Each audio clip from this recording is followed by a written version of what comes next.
Unit number 2 for your +1 class chemistry का आपके पास रहेगा स्ट्रक्चर ऑफ एटम। ठीक है, स्ट्रक्चर ऑफ एटम मीन्स परमाणु की संरचना क्या होती है, उससे रिलेटेड इस टॉपिक में हम अपना ये यूनिट कवर करेंगे। ठीक है, सो सन 1860 में अकॉर्डिंग टू डाल्टन लॉ परमाणु को पदार्थ का मूल कण माना गया था। ठीक है, मतलब कि ultimate particle of matter atom को कंसिस्ट कर दिया गया था डाल्टन के लॉ के अनुसार। ठीक है, सो बात करते हैं भारतीय और यूनानी दर्शनियों की।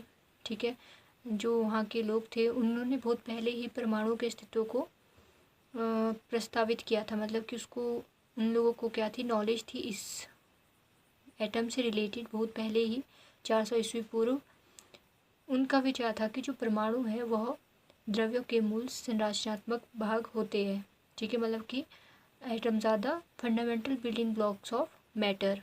ये बहुत पहले से ही हमारे जो भारतीय एवं यूनानी लोग थे उनको इस बारे में अनुभव हो चुका था, मतलब वो जानते थे इस बारे में। ठीक है, तो जो परमाणु है जिसे हम एटम कहते हैं, शब्द ग्रीक भाषा से उत्पन्न हुआ है जिसमें एटोमियो का अर्थ ना काटे जाने वाला, मतलब कि कटेबल या फिर अविभाज्य, मतलब कि नॉन डिविजिबल होता है। ठीक है, तो ग्रीक वर्ड से आपके पास एटम वर्ड आया था, तो वो कौन सा ग्रीक वर्ड था, एटोमियो। एटोमियो का अर्थ मतलब कि जो अनकटेबल होगा या फिर नॉन डिविजिबल होता है। ठीक है, जिसको हम काट नहीं सकते हैं, विभाजित नहीं कर सकते हैं, इन चीज़ों को क्या बोलते थे, एटोमियो। एटोमियो से हमारे पास एटम लिया था क्योंकि ये भी क्या था, आपके पास fundamental building block of matter था। सो इसी चैप्टर में आगे आपके पास आता है डिस्कवरी ऑफ इलेक्ट्रॉन्स। तो जो इलेक्ट्रॉन्स की डिस्कवरी है वो किसने की थी, जे थॉमसन ने की थी। ठीक है, 19th सेंचुरी में। सो जे थॉमसन ने अपनी जो एक्सपेरिमेंट कंडक्ट किए थे 1897 में। ठीक है, उन्होंने क्या किया था, उन्होंने यूज़ की थी कैथोड रे को, कैथोड रे ट्यूब उन्होंने यूज़ की और ऑब्जर्व किया जो आपके पास बीम ऑफ पार्टिकल है। ठीक है, beam of particles was being emitted from the cathode. वो कहाँ से आ रहे थे, आपके पास कैथोड से आ रहे थे। ठीक है, ही concluded that this particle were much smaller than atom. तो उन्होंने क्या कंक्लूड किया, जो पार्टिकल आपके आ रहे हैं ये किससे स्मॉल है, एटम से भी ज़्यादा स्मॉल है। ठीक है, और ये क्या कैरी कर रही है, एक नेगेटिव चार्ज अपने साथ कैरी कर रहे हैं। सो इन पार्टिकल्स को थॉमसन ने क्या नाम दिया, इलेक्ट्रॉन्स नाम दिया, right, and determine that they were a fundamental component of all matter. और उन्होंने क्या कहा कि जो आपके पास इलेक्ट्रॉन्स है एक फंडामेंटल कंपोनेंट है सभी मैटर का। Then discovery of protons. Protons की डिस्कवरी किसने की थी, रदरफोर्ड ने की थी 1917 ईस्वी में। रदरफोर्ड ने अपने जब एक्सपेरिमेंट को कंडक्ट किया, ठीक है, उन्होंने क्या किया कि जो आपके पास नाइट्रोजन गैस है उसको बम्बार्ड किया अल्फ़ा पार्टिकल के साथ। अल्फ़ा पार्टिकल इन्होंने लिया था हीलियम न्यूक्लियाई को। ठीक है, और उन्होंने ऑब्जर्व किया that some of the nuclei were deflected at large angle. तो कुछ उनमें से जो न्यूक्लियाई थी, हीलियम की न्यूक्लियाई थी, वो क्या हो रही, डिफ्लेक्ट हो रही है लार्ज एंगल्स में।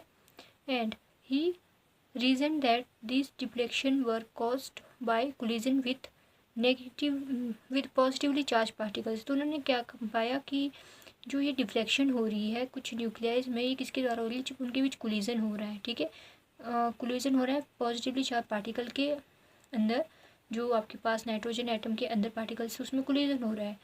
तो इस एविडेंस के बेस पे रदरफोर्ड ने क्या प्रपोज किया, that positively charge of an atom is concentrated in dense central nucleus and he named this positively charged particle the proton।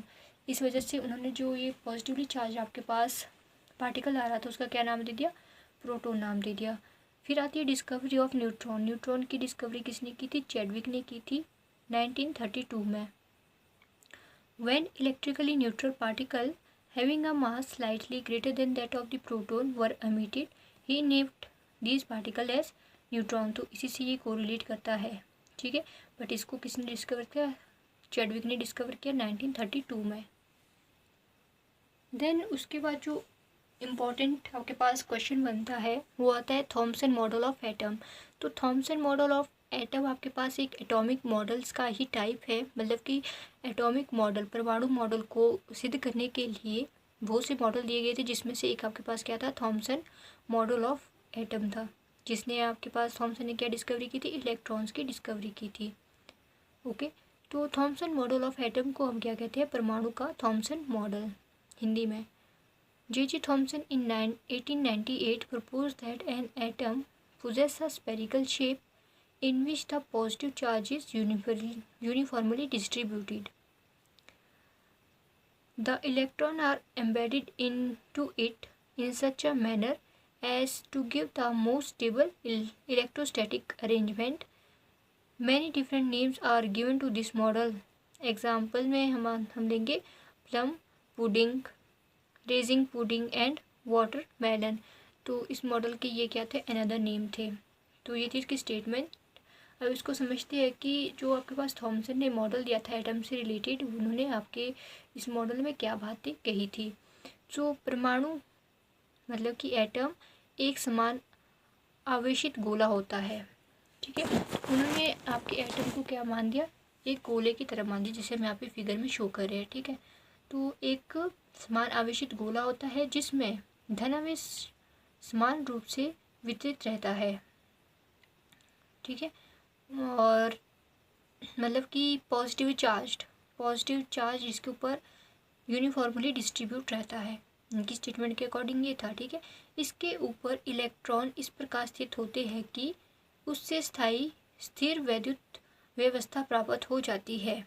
मतलब कि इलेक्ट्रॉन्स इसके ऊपर इस मैनर में हम एम्बेडेड करेंगे, जिससे आपके पास मोस्ट स्टेबल इलेक्ट्रोस्टैटिक अरेंजमेंट आ जाए उनकी आपस में, ठीक है। तो ये थी थॉमसन मॉडल ऑफ एटम की कुछ बातें जो आपके इस मॉडल में हमें देखने को मिलती है, ठीक है। और अनदर नेम आपको यहाँ पे दिए गए कि इसके और क्या क्या नेम है जिससे इस मॉडल को जाना जाता है। ये था थॉमसन का मॉडल एटम से रिगार्डिंग, ठीक है, जो उन्होंने अपने मॉडल में हमें बात कही। उसके बाद आते हैं आपके पास रदरफोर्ड, ठीक है। Rutherford nuclear model of atom. तो रदरफोर्ड का नाभिकीय परमाणु मॉडल हमें क्या कहता है, ठीक है। तो रदरफोर्ड ने आपके पास क्या की थी, अल्फा पार्टिकल स्कैटरिंग का एक्सपेरिमेंट भी किया था, आप सभी को ही पता है, ठीक है। तो इन्होंने ये जो आपके पास अपनी स्टेटमेंट दी थी, किसके ऑब्जर्वेशन एंड कंक्लूजन करने पर दी थी, जब सोने की पिन्नी पर इन्होंने अल्फा कणों की बौछार की, उसके बेसिस पे इन्होंने एटम की क्लासिफिकेशन दी अपने इस न्यूक्लियर मॉडल ऑफ एटम में, ठीक है। तो इनके स्टेटमेंट को पढ़ते हैं कि आपके जो रदरफोर्ड है उन्होंने क्या क्या बातें कही थी। सबसे पहले स्टेटमेंट आती है, most of the space in the atom is empty as most of the alpha particle pass through the foil undeflected. Means परमाणु के अंदर अधिकांश स्थान स्थिर होता है, स्थिर मतलब कि एम्प्टी होता है, क्योंकि अधिकांश अल्फा कण सोने की पत्री को पार कर जाते हैं, ठीक है। तो हमने पहले बात की थी, जो सोने की पन्नी पर ये एक्सपेरिमेंट किया गया था, तो उसके बेसिस पे इन्होंने ये पाया कि जो एटम है उसमें बहुत ज़्यादा जो स्पेस है वो एम्प्टी होता है, ठीक है। ऐसा क्यों हो रहा है, क्योंकि जो अधिकांश मतलब कि most of the alpha particles है वो इस सोने की पन्नी को पार कर सकते थे, इसलिए। सेकंड स्टेटमेंट इन्होंने क्या कही, a few positively charged alpha particles were deflected. मतलब कि कुछ जो धनावेशित अल्फा पार्टिकल्स है वो विक्षेपित हो गए।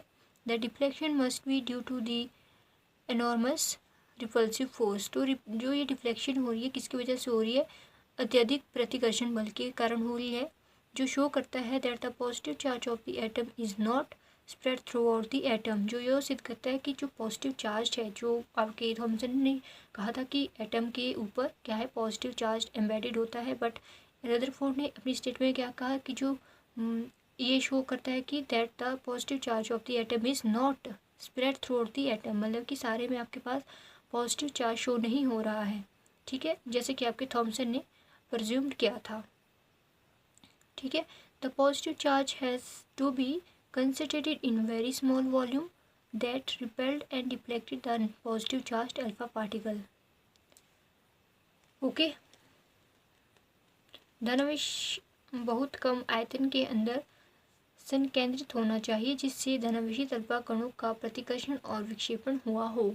तो ये इसने अपनी स्टेटमेंट कही रदरफोर्ड ने। देन नेक्स्ट आता है calculations by Rutherford showed that the volume occupied by the nucleus is negligibly small as compare to the total volume of the atom. Means नाभिक का आयतन परमाणु के कुल आयतन की तुलना में अत्यंत कम होता है। ठीक है, मतलब कि जो नाभिक है आपके पास, ठीक है, न्यूक्लियस है, उसका जो आयतन है, उसकी जो वॉल्यूम है, वो एटम के कंपैरिजन में बहुत ही ज़्यादा कम होती है। थर्ड स्टेटमेंट आपके रदरफोर्ड ने हमें यह दी थी। सो ये थी कुछ ऑब्जर्वेशन एंड कंक्लूजन जो इन्होंने अपने जो सोने की पन्नी पर अल्फा पार्टिकल्स की किरणों की बौछार करने पर अपने रिजल्ट एंड कंक्लूजन हमें दिए थे। ठीक है, मतलब कि ऑब्जर्वेशन की है इन्होंने।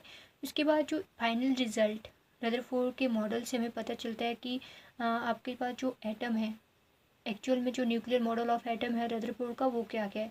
ये तो बस इन्होंने ऑब्जर्वेशन की थी, जब हम ऐसा करें तो ऐसा हो रहा है। ठीक है, तो अब इनके जो फाइनल रिजल्ट है उसकी बात करते हैं। सो फाइनली हम जो रदरफोर्ड के न्यूक्लियर मॉडल की कुछ पोस्टुलेट्स है, रिजल्ट है, उनको डिस्कस करेंगे। ठीक है, so according to this model, Rutherford के अनुसार यह मॉडल हमें क्या बताता है, the positive charge and most of the mass of the atom was densely concentrated in extremely small region. This very small portion of the atom was called nucleus by Rutherford.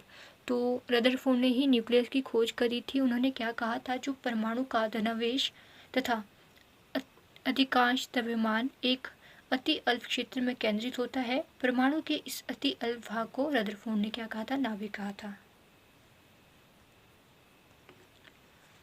The nucleus is surrounded by electrons that move around the nucleus with a very high speed in circular path called orbits. तो orbits की भी बात Rutherford ने की थी, इसलिए जो Rutherford का मॉडल है एटम का, वो रिजेंबल करता है द सोलर सिस्टम को।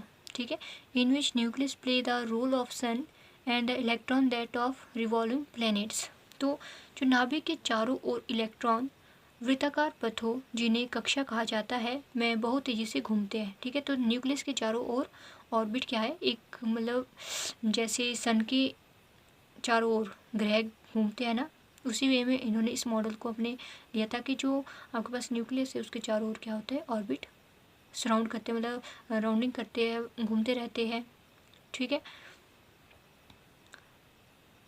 और इसीलिए जो रदरफोर्ड का परमाणु मॉडल है वो सौरमंडल से मिलता जुलता है, जिसमें सूर्य नाभिक के समान होता है और ग्रह गतिमान इलेक्ट्रॉन के समान होते हैं। राइट, तो ये थी इनकी सेकंड कंक्लूजन। थर्ड है, electron and the nucleus are held together by electrostatic force of attraction. So जो इलेक्ट्रॉन है और जो आपका नाभिक है वो आपस में एक आकर्षण से जुड़े होते हैं, जिसे वैद्युत बलों के द्वारा बंधे होते हैं। वैद्युत बल मतलब कि इलेक्ट्रोस्टैटिक फोर्स ऑफ अट्रैक्शन से आपस में क्या होते हैं, कंबाइन हुए होते हैं। सो ये थी कुछ इम्पोर्टेंट इनके जो रिजल्ट्स हैं हमें पता चलता है। तो ये रहा आपके पास रदरफोर्ड का model, nuclear model of atom, sorry. Okay, तो कुछ ड्रॉबैक्स थे, लिमिटेशंस थी रदरफोर्ड मॉडल की, वो क्या क्या थी। यह परमाणुओं की इलेक्ट्रॉनिक संरचना के बारे में कुछ वर्णन नहीं करता, मतलब कि जो इलेक्ट्रॉन्स किस वे में आपके इनकी संरचना हुई उसके बारे में रदरफोर्ड का कुछ भी जो वर्णन था वो यह नहीं दे पाए। अर्थात इससे यह पता नहीं चलता है कि जो इलेक्ट्रॉन नाभिक के चारों ओर किस प्रकार विद्यमान है और उनकी ऊर्जा क्या है। तो ये इसके कुछ ड्रॉबैक्स या हम लिमिटेशन कह सकते हैं।